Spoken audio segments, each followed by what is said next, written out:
I don't think Sheila expected me to smile when she told me she wanted a divorce. Actually, I'm certain she didn't. She had rehearsed this moment, probably in front of a mirror, perfecting that balance of firm yet victimized. The way she sat down across from me at the kitchen table, her hands folded like she was delivering a eulogy instead of a declaration of independence, made it obvious.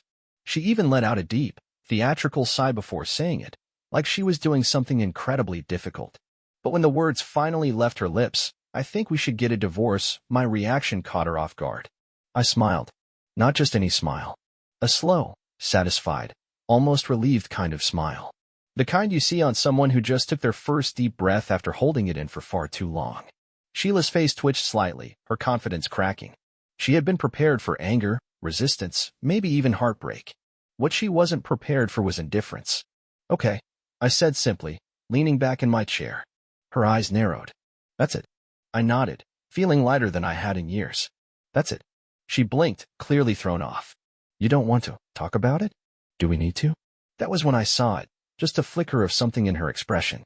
A shadow of hesitation. Regret? No, not yet. But something close. For the last few months, she had been distant. Avoiding me. Spending more time, working late, or going out with friends I had never met. She thought I was blind to it, but I had seen it all. The shift in her behavior. The way she suddenly started caring more about how she looked when she went out, but never when she was home with me. The way she smiled at her phone but barely looked at me. So no, I didn't need to talk about it. Because I already knew what this was. Sheila had someone else. And she thought she was upgrading. That's why she expected resistance, because that's how these things usually go. The husband begs, pleads, makes promises. The wife sighs, says it's too late, pretends to be sad but secretly enjoys the power of watching her husband unravel. But I wasn't going to give her that satisfaction. Instead, I stood up, stretched my arms, and let out a relaxed sigh. Honestly, this is great news, Sheila. I was starting to wonder how long we were going to keep pretending. Her mouth opened slightly, but no words came out. For the first time in a long time, she was the one who didn't know what to say. I gave her a reassuring pat on the shoulder before heading toward the fridge to grab a beer. "So, do you want to split our things now, or should we do it over the weekend?" I asked casually. She didn't answer right away. Probably because this wasn't how it was supposed to go. But that was just the beginning. She thought she was the one leaving me behind. She had no idea she was about to lose everything. Sheila didn't answer me right away. She just sat there, her carefully rehearsed script falling apart in real time. I could almost hear the gears in her head turning, scrambling to figure out why I wasn't reacting the way she had expected. She had planned this divorce like a chess move, assuming I'd fall apart the moment she declared checkmate. What she hadn't realized was that I had already left the game long before she made her move. I took a sip of my beer and casually leaned against the kitchen counter, watching her. "So?" I prompted, raising an eyebrow. Her lips parted, but no words came out. Then, finally, she managed to recover. "I think it would be best if I handled the paperwork first," she said, regaining some of her confidence. "We don't need to rush through this." Translation: she had more things to arrange before she fully cut me off. Probably with her mystery man. "Sure," I said, nodding. "Take your time." Her eyes flickered with uncertainty. She had expected resistance, anger, maybe even an argument. But all she got was calm acceptance. It was already messing with her. And that was just the beginning. That night, I started laying out my own plans. If Sheila thought she had control of this situation, she was about to get the wake-up call of her life. First, I made a few phone calls. My lawyer, an old friend who owed me a favor, was more than happy to help. I sent over everything, bank statements, property deeds, even a few little details Sheila didn't think I knew about. Then, I checked our joint accounts. Sure enough, there had been some unusual transactions lately, money withdrawn in increments, disappearing without explanation. Sheila had been preparing for this for months. What she didn't know was that so had I. Over the next few days, I moved fast. While Sheila was busy spending time away from home, I was making sure everything important was securely under my name. She had assumed she was in control, but she had underestimated me. Then, I started dropping subtle hints. The first one was over breakfast. "So, do you have a new place lined up?" I asked casually as I poured myself a coffee. Sheila, still in her silk robe, looked up from her phone. "Excuse me." "Well," I said, taking a sip, "I assume you wouldn't be asking for a divorce if you didn't have a plan. You wouldn't just leave yourself without a place to go, right? She hesitated. I was thinking of staying here until everything is finalized. Ah, there it is. She expected to stay in the house I paid for, while I moved out like some kind of unwanted guest. I smiled. That's not going to work for me. Her eyes narrowed. What? I mean, you asked for a divorce, I said with a shrug. It's only fair that you figure out where to go from here. I wouldn't want to be in your way. Her fingers tightened around her coffee mug. That's not how this works, Daniel. Actually, I said, tilting my head, it is. I could see it then, that first real crack in her confidence. For the first time, she was realizing that maybe, just maybe, she had miscalculated. And I wasn't done yet. The day after Sheila dropped her little divorce bomb, I noticed something interesting. She was getting nervous. Not the kind of nerves that come from regret, but the kind that creep in when someone realizes they don't have as much control as they thought. She was still trying to act like she had the upper hand, carrying herself with that same cool, distant confidence, but I could see it. The slight hesitation in her voice. The way she kept checking her phone more than usual. The way she avoided my eyes when I spoke to her. She had assumed I'd be the one panicking, that I'd be the one scrambling to figure out what to do next. But instead, I was moving forward, smiling, living my life as if she had just done me a favor. And that was starting to mess with her. The real shift happened a few days later. I came home earlier than usual from work, wanting to get some things in order. Sheila wasn't expecting me, which was clear from the way her face froze when she saw me walk through the door. She was sitting on the couch, phone in hand, mid-conversation. The second I stepped in, she went silent. Hey, I greeted casually, tossing my keys onto the table. She forced a smile. Hey, you're home early. Yeah, figured I'd take the afternoon to start packing some of my stuff. I glanced at her phone. Who were you talking to? Her fingers tensed around the device. Just a friend. I nodded. Nice. Must be a good friend if you stopped talking the moment I walked in. She stiffened. It's nothing, Daniel. Sure, I said with a shrug, letting it go for now. But I wasn't done. Later that night, when Sheila was asleep, I made my move. She had changed the password on her phone months ago, back when the secrecy had started creeping into our marriage. But what she hadn't changed was her laptop. I sat at the kitchen table, scrolling through her emails, messages, everything I could find. And there it was, confirmation of what I had already suspected. She wasn't just leaving me. She was leaving me for someone else. His name was Matt. And based on the messages, they had been seeing each other for nearly a year. A year. I should have been angry. I should have been hurt. But all I felt was amusement. Sheila had spent so much time thinking she was playing me, that she was outmaneuvering me, setting up her escape plan while I sat around, clueless. But in reality, she was the one being played. Because Matt wasn't just some guy. Matt was broke. I scrolled through their messages, seeing all the little hints she had ignored, him asking her to help him with bills, his car payments, even sending her links to investments he wanted to make but needed her money to do it. Oh, Sheila, you left a man who built a life for you, for a man who's about to drain you dry. And that's when I knew exactly how to play this. The next morning, I made breakfast like nothing had changed. Pancakes, bacon, coffee, the whole setup. When Sheila walked in, she hesitated, clearly caught off guard. Wow, she muttered, eyeing the food. What's this? I smiled. Just thought I'd do something nice. You know, before the divorce and all. She watched me carefully as she sat down. Right. I sat across from her, pouring myself a cup of coffee. So, I was thinking about what you said, about the divorce. Her eyes lit up just a little. Oh, yeah, I nodded. I think you're right. We should end things quickly. No need to drag it out, right? She smiled, sipping her coffee. Exactly. I leaned back. So, I'll have my lawyer fast-track everything. I'll sign over what's fair, and you can move on with your new life. Her smile faltered for a split second. Oh, that's great. She wasn't expecting that. She wasn't expecting any of this. But I wasn't done yet. Sheila thought she was winning. She thought she had everything lined up, that her new life was just within reach. She had convinced herself that she was making a smart move, leaving her stable, predictable husband for an exciting, new opportunity. What she didn't realize was that she had just walked into a trap, one she had set for herself. I spent the next few days playing the perfect soon-to-be ex-husband. I was calm, agreeable, even supportive. I told her I understood, that I wanted her to be happy, that I just wanted to wrap things up quickly so we could both move forward. And she ate it up. The first real test came when she sat me down to talk about the division of assets. I was thinking, she started carefully.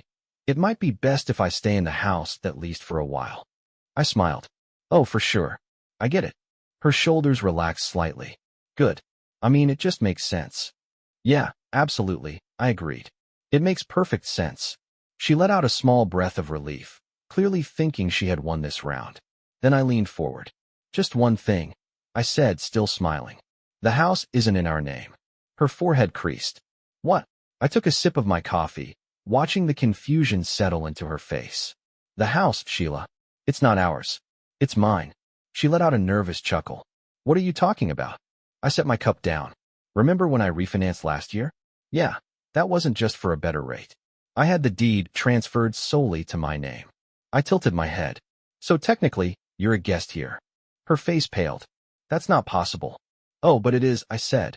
And that means, when the divorce is finalized, you'll need to find somewhere else to stay.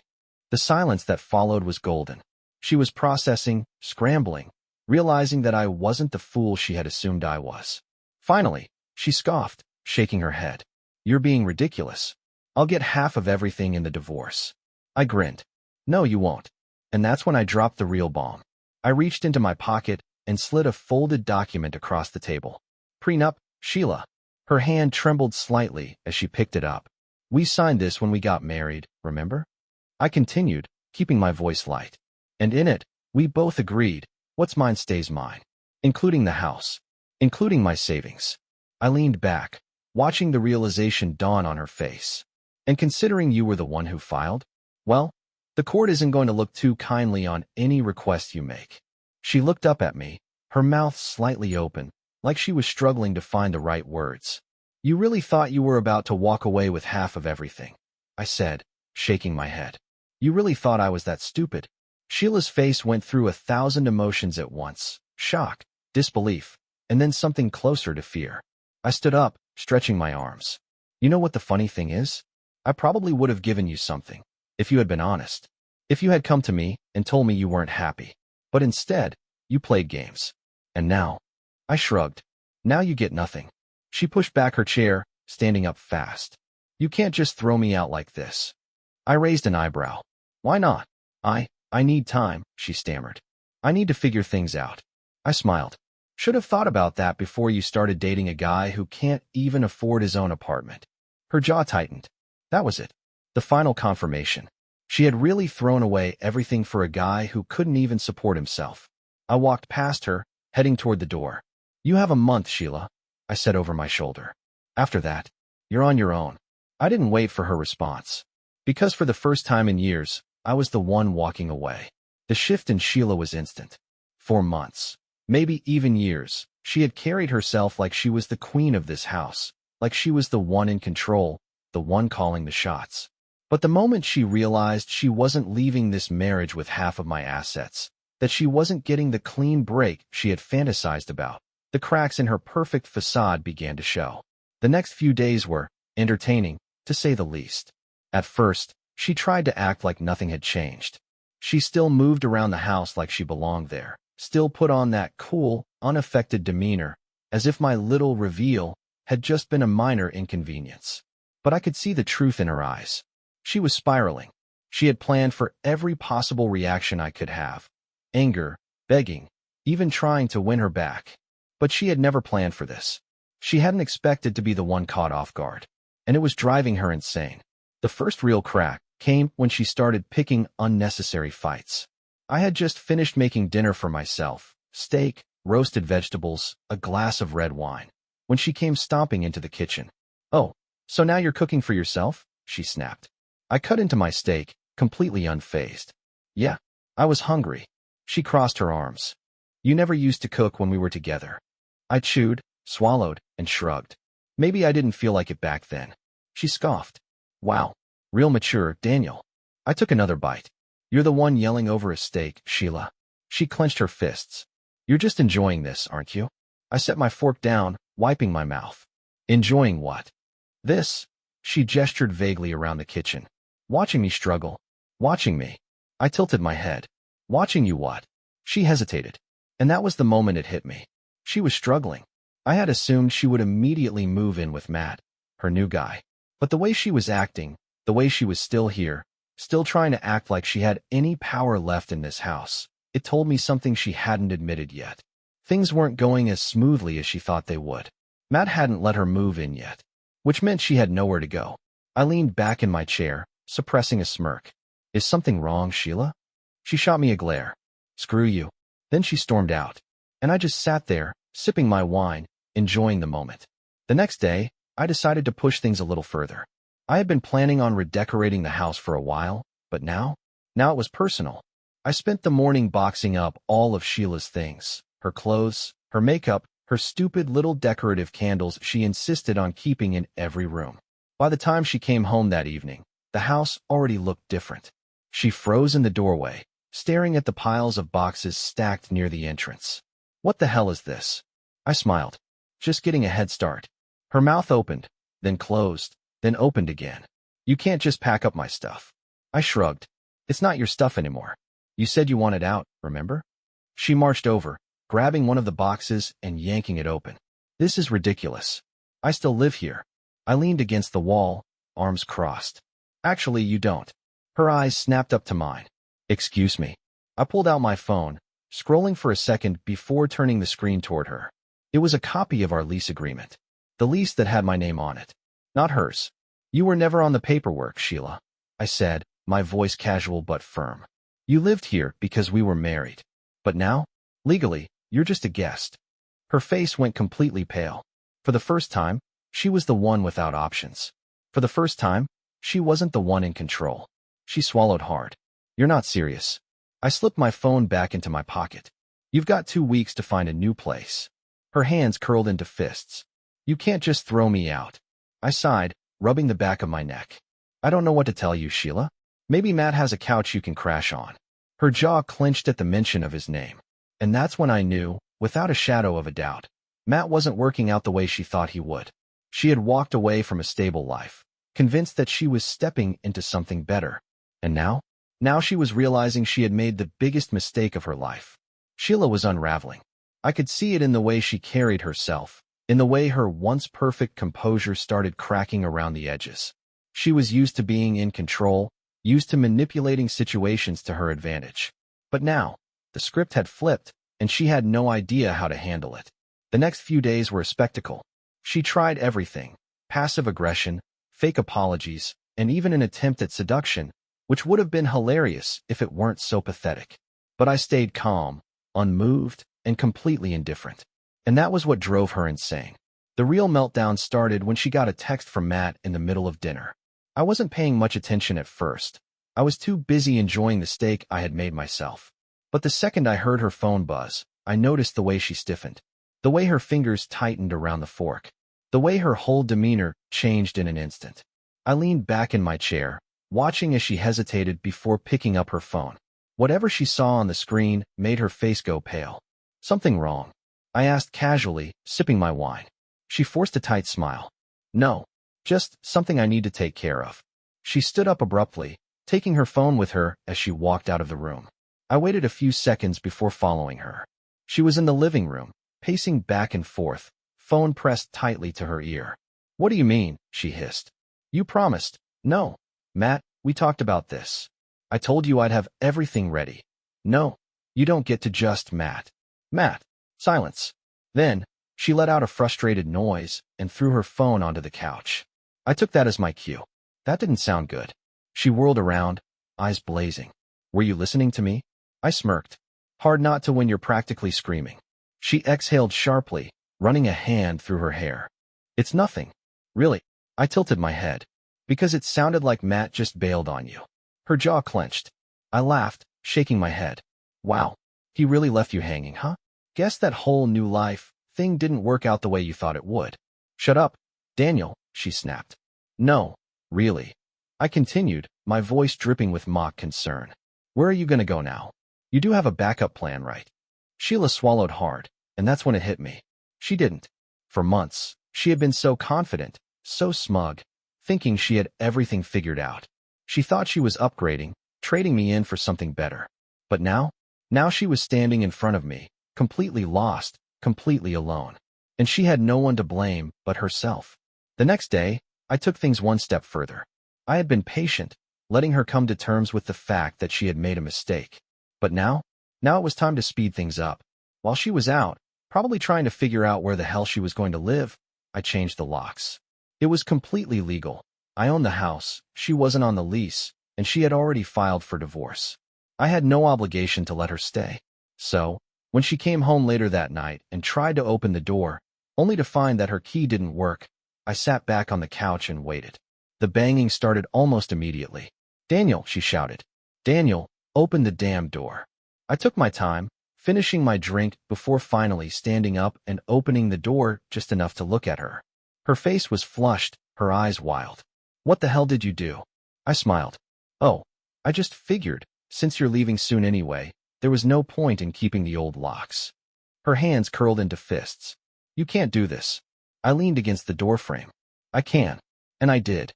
She stared at me, breathing heavily. Then, her face crumbled. "Daniel, please. I don't have anywhere else to go." I raised an eyebrow. "Not my problem, Sheila." She swallowed hard, her eyes darting around, like she was looking for an escape. Can we talk? Please." I let the silence stretch for a moment before answering. "No." Then I closed the door in her face. And that was the moment she realized. She had lost everything. I didn't check the peephole. I didn't need to. I could hear her breathing through the door, short, panicked, like a trapped animal that suddenly realized the walls were closing in. Sheila had always been good at putting on a show, at keeping her emotions locked up behind that smug little smile of hers. But right now, she was unraveling. I waited. 5 seconds. 10. Then, knock, knock, knock. It was different this time.